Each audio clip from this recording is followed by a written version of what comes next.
Hey guys, আমি শাগনিক সরকার এবং তোমাদের সকলকে স্বাগত জানাই আমাদের পাইথনের ডে টু ক্র্যাশ কোর্সে। তো আজকে আমাদের টপিক হচ্ছে ভেরিয়েবল। তো দেখো, লিখে রেখেছি যে variable is a container for a value, অর্থাৎ একটা ভ্যালুর কন্টেইনার বা কৌটো হিসেবে কিন্তু কাজ করে একটা ভেরিয়েবল। এবং ভেরিয়েবল কি কি প্রকারের হয় সেই সবগুলো আমরা প্র্যাকটিক্যালি এখন শিখব। তো ফার্স্টে আমরা দেখে নিই স্ট্রিং। তো স্ট্রিং শেখার সময় আমরা এখানে এর আগে ভিডিওতে আমি একটু বলেছিলাম। তো এখানে বলি, দেখো, এফ নেম বলে একটা ভেরিয়েবল আমরা ক্রিয়েট করলাম। এবার এফ নেম অর্থাৎ ফার্স্ট নেম। তো এখানে আমি কারো একটা ফার্স্ট নেম দিলাম। আমি আমার নিজেরটাই দিচ্ছি, ধরে নাও লাইক শাগনিক। তো এখানে দিলাম ফার্স্ট নেম, এবং এখানে যদি আমি দিই হচ্ছে আমার লাস্ট নেম, তো লাস্ট নেম বলে একটা এখানে একটা ভেরিয়েবল তৈরি করছি, এবং এখানে আমি আমার লাস্ট নেম দিচ্ছি সরকার। সো এই জিনিসটা যদি আমি এখন প্রিন্ট করতে চাই, তো এখানে আমি প্রিন্ট লিখবো, এবং ভিতরে আমি যে আমার এই ভেরিয়েবল তৈরি করেছি ভেরিয়েবল নেমটাকে এখানে লিখে দেবো। এখানে ভেরিয়েবল নেমটা কপি করবো, আর নাহলে টেক্সট আছে, কপি করে নিচ্ছি। এখানে কপি করে যেখানে লিখে দেবো। তো এটাকে যদি আমি সেভ করি আর রান করি, তো দেখতে পারবো যে আমাদের যে ভ্যালুটা আছে, অর্থাৎ শাগনিক ছিল, সেই ভ্যালুটা এখানে প্রিন্ট হয়েছে। ঠিক সেরকম করি আমি যদি এখানে প্লাস করে, লাইক এখানে যদি আমি এল নেম এইটাকেও যদি কপি করে এখানে পেস্ট করি,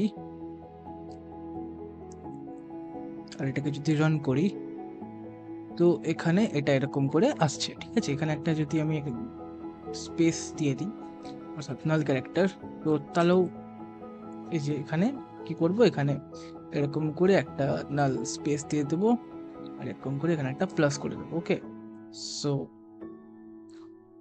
তাহলেও এখানে একটা স্পেস চলে আসবে দুটো না, মানে স্ট্রিং এর মাঝখানে। তো ফাংশন করব, এবং F5, এই দেখো শাগনিক একটা স্পেস দিয়ে সরকার আসলো।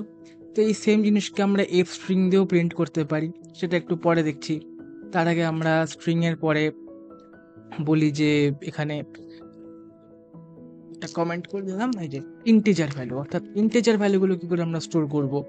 তো সি প্রোগ্রামিং এ যেমন আমরা শিখেছিলাম ইন্টিজার ভ্যালু স্টোর করার জন্য আমরা এখানে ইন্ট ডেটা টাইপের ইউজ করতাম, দেন আমরা একটা ভেরিয়েবল নেম করতাম, দেন আমরা একটা ভ্যালু অ্যাড করতাম, তাই তো।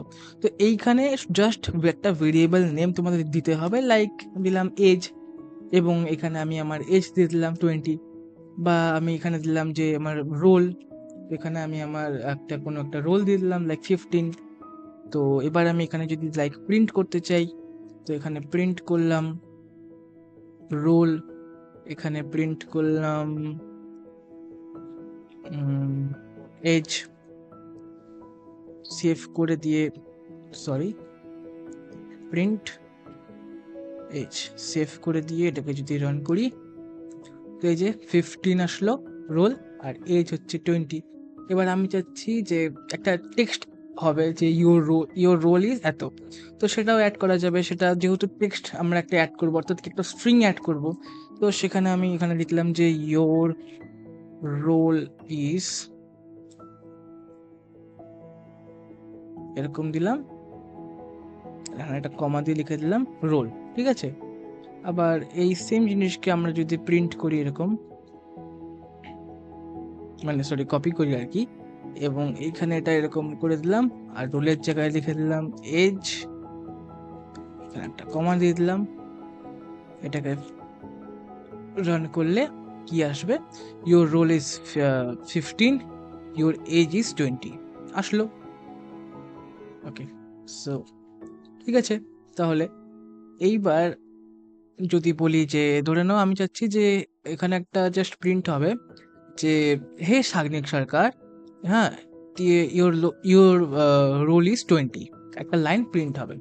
তো সেটাকেও আমরা এরকম করতে পারি, লাইক এখানে আমি এফ স্ট্রিং দিয়েও করতে পারি চাইলে, এফ স্ট্রিং দিয়েও করা করা যায়, আবার এমনিও করা যায়। তো এমনি করে দেখি ফার্স্ট টাইম। তো ধরে নাও আমরা বললাম, টেক্সট অ্যাড করলাম হে, অ্যান্ড এখানে এরকম দিলাম, আর এখানে একটা কমেন্ট, এখানে একটা কমা দিয়ে লিখলাম যে F name F sorry underscore F name, and এখানে দিলাম হচ্ছে এল নেম, এল আন্ডারস্কোর নেম, যেটা ভেরিয়েবল নেম সেটাই দিতে হবে।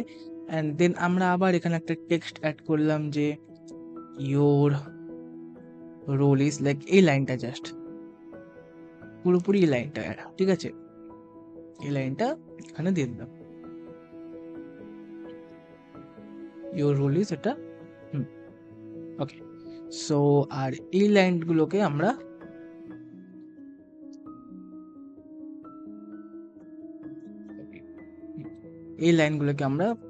এখনকার জন্য আপাতত ডিলিট করে দিলাম, ঠিক আছে, এই লাইনগুলোকে ডিলিট করে দিলাম। এটাকে যদি সেভ করে রান করি, ইনভ্যালিড সিনট্যাক্স, আচ্ছা এখানে আই থিঙ্ক একটা কমা হবে। Okay, so hey Sagnik Sarkar, your role is 50, ঠিক আছে। তো এইভাবে করে আমরা একটা মেসেজ এরকম প্রিন্ট করতে পারি। এটা শিখে গেলাম আমরা যে একটা মেসেজ কী করে প্রিন্ট করব। আচ্ছা, তো নেক্সটলি আমরা দেখব যে আমাদের নেক্সট কি আছে, ফ্লোট। তো ফ্লোট ঠিক এরকম করেই আর কি প্রিন্ট করা যাবে বা স্টোর করা যাবে। এই দেখো ফ্লোট এখানে আমি লিখে দিচ্ছি জাস্ট বোঝার জন্য, ফ্লোট। তো এখানে ধরে নাও ফ্লোটে আমরা দেখাতে পারি, আই থিঙ্ক গ্রেড আমরা বলতে পারি। তো গ্রেডের মধ্যে আমি এখানে লিখলাম যে আমার গ্রেড হচ্ছে 85.99, না হলে 98, 85.98, ঠিক আছে। এটা হচ্ছে আমার মানে গ্রেড, তো না, এটা অ্যাভারেজ করে দিই, অ্যাভারেজ। ওকে, সো এটা আমার অ্যাভারেজ আসলো। তো এটাকে আমি চাইলে এরকম করে প্রিন্ট করতে পারি, ঠিক আছে, এটাকে আমরা এখানে প্রিন্ট করতে পারি। আচ্ছা, এটা যে ফ্লোটে হলো আর এটা যে ইন্টে হলো সেটা আমরা কি করে বুঝবো, সেটা বোঝার জন্য টাইপ ফাংশনের ইউজ করবো। তাই টাইপ, তো টাইপ এখানে যদি ইউজ করি, লাইক এটা যে ফ্লোটে হলো, যে ইয়েস এটা আমি ডেটা টাইপ এখানে তো লিখিনি, যে ফ্লোট ডেটা টাইপ লিখিনি, তো তাও যেটা আমি বলতে পারছি যে ফ্লোটে হলো, জাস্ট একটা পয়েন্ট অ্যাড করলাম অ্যান্ড পাইথন এটাকে ফ্লোটে নিয়ে নিলো। তো কি করে বুঝবো বা কি করে বিশ্বাস করবো আমার উপর, আমার কথায় যে এটা ফ্লোটে হলো? তো টাইপ দিলাম, এই ব্র্যাকেটের মধ্যে লিখলাম আমাদের ভেরিয়েবল নেম, এই যে অ্যাভারেজ। এটাকে যদি আমি সেভ করে দেখো রান করছি, তো দেখো বলছে যে ফ্লোট হলো। ঠিক এই জিনিসটাই, এই সেম জিনিসটাই যদি আমি এখানে এরকম করি, এই সেম জিনিসটাই যদি আমি এখানে সেভ কপি করে এইখানটায় প্রিন্ট করি, আর এখানে এইখানে বলে দিচ্ছি হচ্ছে লাইক রোল, ঠিক আছে।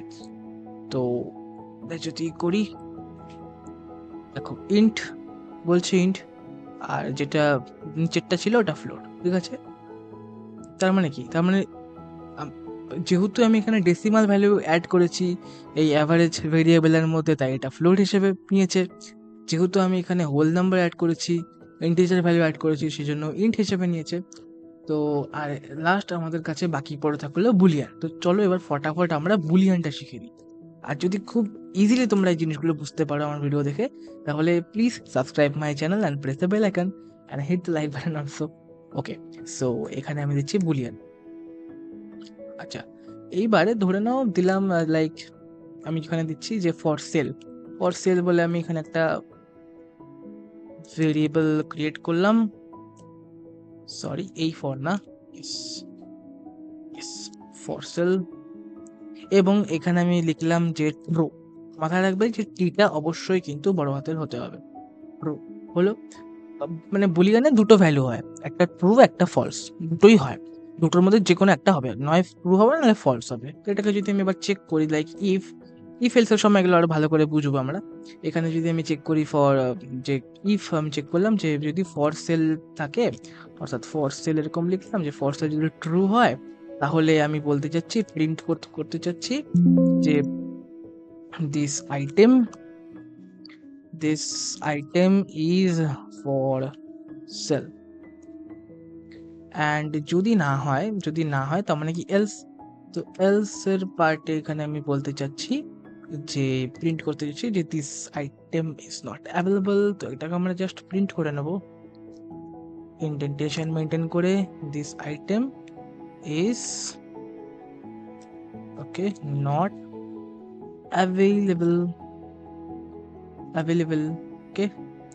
সেটাকে জাস্ট দেখবো কি হয়, কি হওয়ার কথা। দেখো যেহেতু ট্রু আছে তো আমাদের এটা প্রিন্ট হওয়ার কথা। তো দেখি কি হচ্ছে। সেভ, সরি, সেভ অ্যান্ড, আরে আরে আরে, সেভ অ্যান্ড রান। ও, control S, function key, and run. দেখো this item is for sale print হয়েছে। আচ্ছা এই শিট, ওকে। সো এই সেম জিনিস যদি আমি এখানে ফলস দিয়ে দিই, ফলস, এফটা বড় হাতের হবে অবশ্যই, ক্যাপিটালে হবে অবশ্যই, তাহলে কি হবে, এলস পার্টটা রান হওয়া উচিত, মানে এই জিনিসটা। তাহলে এটাকেও আমরা সেভ করব, দেন রান করব। তো দেখো this item is not available print হয়েছে, দেন আমাদের প্রোগ্রাম হয়ে গেল। এই হচ্ছে আমাদের আজকের টপিক ছিল, এবং সাকসেসফুলি ডান। তো নেক্সট দিন আমরা কথা বলবো কি করে আমরা ইউজারের কাছ থেকে ইনপুট নেব, ফ্লোট, ইন্টিজার, বুলিয়ান, বুলিয়ান তো ইউজারের কাছ থেকে নেওয়ার কিছু নেই, তারপর স্ট্রিং, এগুলো ঠিক আছে। তো দেখা হচ্ছে ঠিক পরের ভিডিওতে, ততক্ষণ পর্যন্ত যেগুলো করলাম সেগুলো একটু প্র্যাকটিস করো। ধন্যবাদ।